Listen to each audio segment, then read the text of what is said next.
But then I saw the gigs, like the tour that you were doing, and I think that the only ones I could go to were Kingston or Borderline.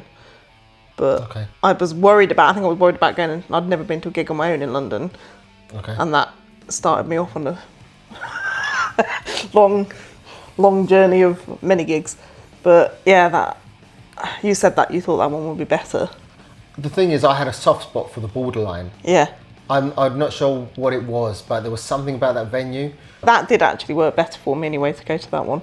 So I was like... So who was the lineup? I don't know. I was only there for 54. No, I meant in 54. Was it Adrian? Oh, yeah, no, it was Adrian. It was Adrian's last gig. So that's the only time that I saw Adrian. Literally his last gig before he left? Yeah. Wow. Oh, and then by the time... I think the next gig was the first time you did Ruskin Arms. And it was like pretty much only you guys and me and my friends. Wow. And it's my birthday. I was like, you're playing on my birthday. Well, I've got to go. And then it was like, made my night. But yeah, by that point, Steve was in the band. Okay. It's kind of cool that you saw one thing with Adrian, but you didn't realise. I don't think I even spoke to him because you went off with my book and got everyone to sign it for me. I didn't even meet him. That's weird that I did that. Why did I sign it? Why did I get them to do that? Why didn't you just... Because everyone was backstage. Oh, right, okay. So you just were like, oh. It might have been a bit awkward. I mean, I don't remember how I felt on the last day Adrian was playing, but I felt like at the time that he wasn't a team player, and that was my biggest issue, I think, and we just didn't seem to get on. But I actually think that maybe we misunderstood each other, and I think it was just a lack of communication. And you saw, like, I posted probably on my Instagram and stuff even 6 months ago or a year, I don't know, 6 months ago, I said I like to think that me and Adrian will get on better now. Like, and I said he wasn't a bad person, I just think we had different goals or things. The thing is, when he soloed and when I soloed, there was such a difference. And I'm not saying that I didn't like what I was playing, but it was like watching Steve Ray and John Slater in a sense. Whereas Steve Ray was more technical. John Slater was more bluesy and had a bit more of the feel side. And I felt like that combo really, like, I wouldn't want two Steve Rays. No, you want the different... You want the difference, right? You don't want two people guitar wanking in exactly the same way. And I felt like the contrast really worked. It was only after all the stuff happened with other people I realised that Adrian wasn't that bad, actually. When you compare it and you realise other people, he was never out to get me. No. I mean, the thing is, you're in a unique position. You were around the band a lot more than most people who weren't in the band. Same as Matt. And other than that, I can't think of anyone else who was like just got into the band or was friends of the band that got that close. So. I don't know why it happened, really. It was just weird. I don't know. I think I emailed and maybe Mia replied because I was just like, I was going to another gig and I was like, oh, I can take some flyers if you want. And so she sent me flyers. That's really cool. It's really cool that you asked. It seemed like a normal thing to do. Yeah, I think once you'd email, reply to my email, and I was like, oh, like they're real people, like they're not. So you became like actually a helper of the band at that point because you were handing out flyers. Yeah. Well, I had that T-shirt made. Yeah, I remember what asked me about Area 54. Yeah, I remember. I saw a photo of it recently. So. Yeah. I was such a shy person then, but I was literally walking around in that T-shirt, and people would stop me and ask me to tell them about Area 54, and I'd be going, hey, I have a flyer.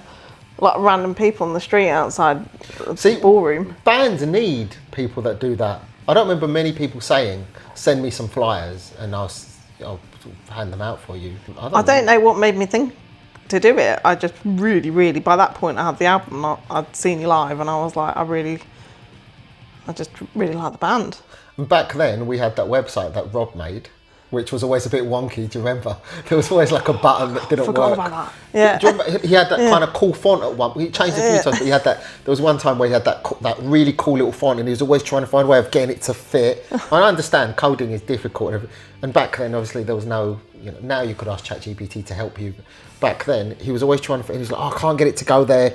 I'll do this. I'll do that, and he was always getting it, and then there'd always be like, Rob, this button doesn't work. Yeah. But he really did back then, making a website was not easy. He really did a good job when you think about it, considering that wasn't his. Well, back in the day as well, like not all the bands had websites then. And we had one of those forums, which was, I mean, there's no such thing as forums now, as far as I'm aware. Well, maybe there is, but I'm not aware of it. But there was that kind of that template forum that everyone ended up having in the end. Rob made his own originally, but then we had that kind of ultimate metal forum. Yeah, that's what Blaze was on. So then you guys came over to it as well. Right, so, but it was weird because you could all have an ultimate metal forum. Yeah. And we had it linked to our website, and that was cool because you could be with your own sort of people in this little circle. I feel like it's like a Facebook group, but back in the day. I'm just so out of the loop now. I don't know what there is for the people that want to do that anymore. It's probably Snapchat or something. Yeah, I don't know. I don't use Snapchat, but WhatsApp group as well. Or because you came in there, you obviously never met Glenn, Dan, or Jeremy. Did you meet Jeremy? I met Jeremy. Yeah. Okay. I met Jeremy quite a few times because he did he come and play with us? He came on that night that I saw you at the Borderline. And did Adrian's last gig? Yeah. He came and sang The Face of All Your Fears, did he? Yeah. Interesting. I wish we had footage of that. I didn't it wasn't until later then. I think we were at Laura's and he came over, Tristan. The Dread guy. Yeah. Rob's mate. Yeah. I think I was at Laura's and you guys had been out for a bike ride. And you rode over to Laura's. No, pedal bicycle. Yeah. Okay. Back in the day. I still like riding a bicycle, but mine got stolen and I haven't sorted it out since. Oh, I remember that. That was ages ago. Yeah, I never got where I lived. It was just going to get stolen again, so I didn't bother. Do you remember getting stuck in the mud at the campsite? Yes, there was. So we played a gig. We were going to play a gig. We were going to Newcastle. Okay. I think, and we had to go and get the caravan, and we got stuck in the field. So we had to sleep in the caravan overnight. It was really late, wasn't it? Yeah. And I think I was saying I wanted to just go to bed and deal with it in the morning. Oh yeah, we did. But Rob was saying, let's deal with it now. And he was putting something under the wheel, wasn't he? Bits of wood and all sorts. But then, when he told Steve to try and get out, he got covered in mud. Yeah. And in the morning, I was just clean as anything because I didn't want to participate. You didn't, no. I was just too tired. The rest of us were all there like pushing, hoping we didn't fall in the hole. The thing is, it can sound thievery, but when you're the singer, if you fuck up the next show. Yeah. And if you fuck up the next show, you probably fuck up the one after. It's like, I know when I need sleep and I know what happens if I don't get it. Yeah. I literally, my voice goes like weird like this and I can't actually get the notes out. So I was like, I know when I have to sleep. And when I used to talk to that band about it and be like, it didn't happen often, but there were like a few times in the years where I said, I have to stop now. I need to go to bed and we'll do it in the morning. No, we have to. And it'd be like 2 a.m. and I'll be like, look, we're getting up at 9. I'm fucking knackered. We're lugging our shit in and out. We've done the gig or whatever and I can't do it anymore. But I mean, to Rob's credit, it was great. He wanted to sort it out then. But there's times when it's just like, look, let's just do it in the morning. We couldn't see what we were doing either because it was pitch black. And then he was sort of upset that he was covered in mud. But one time, I was the van driver and I was saying, I need to pull over for 15 minutes and have a little nap because I don't feel like I can stay awake anymore. And they kept saying, no, we have to keep going. And I pleaded with them. I see now I would just say I'm pulling over. Yeah, you were behind the wheel. I'm pulling over. But they were like, oh no, and I was just like, oh, I don't think I can. And then literally, this is crazy. I woke up when I was driving. I woke up when Rob went, fuck off, man. And I woke up and I went, whoa, what happened? And he said, you told me about that. Yeah, and he said, oh, I thought you were trying to scare me. I went, no, I was asleep. Oh, shit. What happened? And he said, you were driving into the coma. I thought you were doing it to scare me. And I went, no, I fell asleep. I'm telling you, I need to go to sleep. Oh. Now, if he hadn't said fuck off, I would have crashed the entire thing. And that would have been my fault for not telling him I'm pulling over anyway. It's crazy what you do when you're young. But it's hard when you've got everyone going, no, don't do that. I was like this at one point, holding my own eye out open. No, I do remember you telling me. I didn't go. I wasn't at that gig, but I do remember you telling me. I've I done think that. Rob's girlfriend lived around there, and I was like, can we just go and stay with her then? Like, anything, but don't make me drive anymore. But no, I need to get home. Need to get home. This is why you need a driver. You know, like Yeah, that isn't on stage and not. Funny thing was, always wanted a tour bus. By the time I actually got to the point where I was in a tour bus with a band, I realised it wasn't for me. I think it would have been fun if we did that in '54, but maybe it was the band I did it with, but it was typical me. I went to the front and hung out with the bus driver the entire journey. And we had a great time. And every day, I couldn't take it anymore. And I remember I went up to the driver one day and I said, can I sit with you? Like all broken. And he said, it's not legal. And I was like, can I do it anyway? And he's like, come on then, for a bit. And I got there, we sat there having a smoke and a drink and a laugh. We got on really well. And then every day was just like, yeah, come in. And I just sat with him as much as possible, looking at the beautiful journey, away from all the riffraff. So you had somewhere to go and you were actually seeing, but did you go around Europe then on that bus? Yeah. I was really aggressive. He was like, oh, I want to smash open your suitcase to see what's in there because it's too... What's it got to do with you, you fucking prick? I'm going to cut this out. I'm just talking to you now. Anyway, let's get back on track. It's funny that I always said, because we went from... 54 went from a car to 2 cars, a little convoy.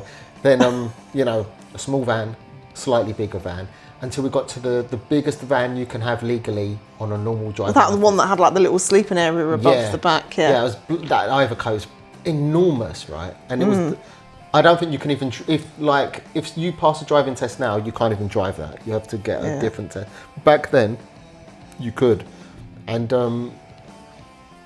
I remember thinking the next step will probably be a tour bus because what you're going to get next.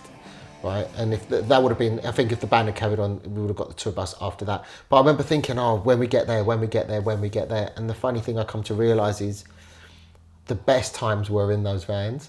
And I don't like, the way I look at life now is I've really learned to enjoy even the struggles now because you look back with fondness in those moments.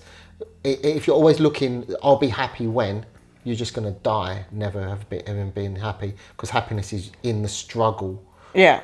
As a team, when there's a camaraderie, we were so close, and it was just, it's not to be taken for granted, and I think I did a little bit. But we all did. But that's being young, isn't it? You want the next thing, the next thing, the next thing. I think some people never learn that, though. No. I wouldn't change it for the world now. But that's what we said earlier, like, going through the hard shit is what creates... it creates you as a person. Kintsugi, the Japanese, where you break something and then you mend it with gold and it strengthens it. I've not seen that. Yes, it's like almost like. Who was it? So Leonard Cohen, the cracks where the like, and it's like actually that's where the healing comes from. You haven't seen Almost Famous, have you? If I you need to watch it, but it's just. I always just felt really privileged because even though I knew, like, when I first met you, I was like, I don't know that there's just a band and a magazine. It's a band, I've got their CD, like, wow, that's massive. And I feel like maybe I appreciated bands even more as human beings because I saw that actually you were just normal people living in a normal life and your own struggles, and it looks really glamorous and actually... It's really hard work. The closer you get, the more it looks like a car crash. Yeah. And it is hard work, and actually turning it up to venues and getting to all these venues, and there's only 5 people there, and you've travelled all that way, and you put your heart and soul into it, and you still got to make it a good show because there are 5 people there. There's some people. But at least you're there playing, like right. Yeah. And then because later, and also like from going to begin with, where you kind of had like the Isle of Wight folk were like. Your hardcore, and then more and more of us, like once you toured with Blazers, particularly, you've got like that core that were coming to see you as much as they were coming to see Blaze. Like that Bedford Rio's gig in 2001 was just amazing. Like everyone was there for you as much as for Blaze. It was cool. It is cool when you're slowly making like a fan base, and the thing about what I really liked about all the 54 members was when someone showed interest in the band, we really like made an effort to get to know them Yeah. to some level and like be able to say, oh look, this person's here, you know. From my perspective, it was always cool, like when we were setting up, sometimes you see a couple of sort of fans who became friends at the corner, and you'd say like, oh, this person and that person's here, by the way. Oh, are they? Yeah, I just saw them a minute ago, but they've disappeared now. That I know they're here. And it's like, it's cool because I always liked that feeling of knowing that there was people there. I always felt like they were friends who'd come to see us. Yeah. And it was really cool, a feeling, because it's like there's someone there who you like, and it makes it a bit more comfortable, because, you know, I struggled with the whole going out and seeing people. Really hard to be in a band when you're such an introvert. Yeah. But when you see people there, it brightens your day. And there were some people that really were dedicated, like really wanted to support you and really follow you. I followed you around the country. I know, it's crazy. It's crazy, and I always remember thinking, like, no matter what happens, no matter how big you get, just don't forget how lucky you are that anyone gives a fuck. Yeah. You know? No. Well, I was going to say, like, for you, I can imagine, do you feel like, or can you remember that you did matter to people, and there were still people that are... I mean, there was a period where it was just like, if you're going to talk to me anymore, you can't mention that band. Yeah. Isn't that crazy that it got that dark for me? I was just like, do not mention that band ever to me, because it just cracks me inside. And occasionally things happened and I felt bad about the fact that I couldn't, because I always appreciated it when someone said, oh, you know, when people say stuff like, you saved my life, and when everything's great in a band, you're like, that's the coolest thing you could possibly hear from anyone who's a fan of your band. It's like, fuck. And then you have the other side where someone says something really nice when you don't want to hear even the band name. Yeah. And you're just like, you are blocking it out. You're just like, no, I don't even want to hear this. It's weird getting the same kind of compliment, but there's a period where you can't even hear it. So that's like that you've just shut yourself down from it, even being out. You're not even allowing yourself to feel good, because that's something that's so positive, but you can't take it in because you shut everything out. When it went wrong with 54, I definitely went off the rails in many, many ways. Like the recording of the last album, I think the cracks, my personal cracks, started to show. I think Laura's cracks started to show. Rob's started to as well, actually. The only one who didn't show the cracks, even looking back really, was Steve. And he's the one who, in my opinion, ended the band, which is, I find, quite weird. Well, maybe that's where his cracks were showing, that he needed to destroy something that was good. Yeah, but I mean, obviously Rob was like not coming to the recording sessions hidden anymore. Yeah. Me and Laura had our first argument during the recording, and that was our first proper argument in the studio ever. I want to say argument, it doesn't mean there was shouting and throwing stuff, but it wasted an entire day in the studio. So, you know, it's a lot of money. That's an expensive argument. It was an expensive argument, yeah. But I don't know why obviously I said let's jump around, but we got right to the end of the band. I think that's the bit where I guess it's because we was talking about not being able to discuss it. But I don't know.